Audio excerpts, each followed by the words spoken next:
ইলিশ মাছ ছাড়া ওল তরকারি নাকি জমেই না। তবে আমাদের বাড়ি যখনই ওল রান্না করা হয় বেশিরভাগ সময় মাংস দিয়ে রান্না করা হয়, কারণ এই মাংস দিয়ে একেবারে মোটাও না আবার ছোটও না, এমন সাইজ করে কেটেছি। পর্যাপ্ত পরিমাণে পানি আর 2টা আমের পাতা দিয়ে আমি ওল 50% পর্যন্ত সিদ্ধ করে নেব। তারপরে ওই পানিটা ছেঁকে ফেলে দেব। এরপরে কড়াইতে দিয়ে দিলাম তেল আর দিয়ে দিলাম গোটা গরম মশলা আর 1 মুঠ পেঁয়াজ। পেঁয়াজটা আমি লাল করে বেরেস্তার মতো করে নেব। তারপরে দিয়ে দিলাম আদা রসুন বাটা, পেঁয়াজ বাটা, সেই সাথে দিয়ে দেবো শিলপাটায় বাটা ঝাল। শুকনো মরিচ যদি শিলে বেটে নেওয়া হয় কালারটা একের হয়। এই মশলায় সামান্য একটু পানি দিয়ে মশলাটা আমি পুরোপুরি কষিয়ে নেব। পেঁয়াজ রসুন আদা মরিচগুলো একটু ভাজা ভাজা হলে আমি দিয়ে দিয়েছি জিরা বাটা। তারপর দিয়ে দিলাম স্বাদ মতো লবণ আর 2 চামচ পরিমাণে হলুদের গুঁড়া।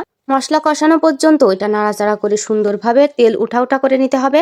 আমি এখানে হাফ কেজি গরুর মাংস নিয়ে, যেটা একেবারে ছোট ছোট টুকরো করা হয়নি আবার বড় বড়ও না, মাঝারি সাইজ, যার যেমন ইচ্ছা সে তেমন ভাবেই টুকরো করে নিতে পারে। গরুর মাংস দিয়ে অনেক পানি বের হয়, এই পানিটা যতক্ষণ বের হবে ততক্ষণই এইটা কষিয়ে নিতে। মাংসের পানি শুকিয়ে আসলে আমি দিয়ে দিলাম গরম গরম 1 কাপ পরিমাণে পানি। মাংস সিদ্ধ হওয়ার জন্য যে পরিমাণ পানি লাগবে ওই পর্যাপ্ত পরিমাণে পানি দিতে হবে। তারপর পানিটা শুকিয়ে গোশগুলো খুব সুন্দর করে রান্না করে নিতে হবে। কষানো হয়ে গেলে যখন পুরো পানিটাই শুকিয়ে যাবে তার ভিতরে দিয়ে দিলাম সেই হাফ সিদ্ধ করা ওলগুলো। এই পর্যায়ে যতক্ষণ পর্যন্ত নাড়ানাড়ি করে ওলগুলো কষিয়ে ভাজা ভাজা করা যায় ততক্ষণ পর্যন্ত ভেজে নিতে হবে। তারপর আবার পর্যাপ্ত পরিমাণে ঝোলের জন্য পানি দিয়ে দিতে হবে।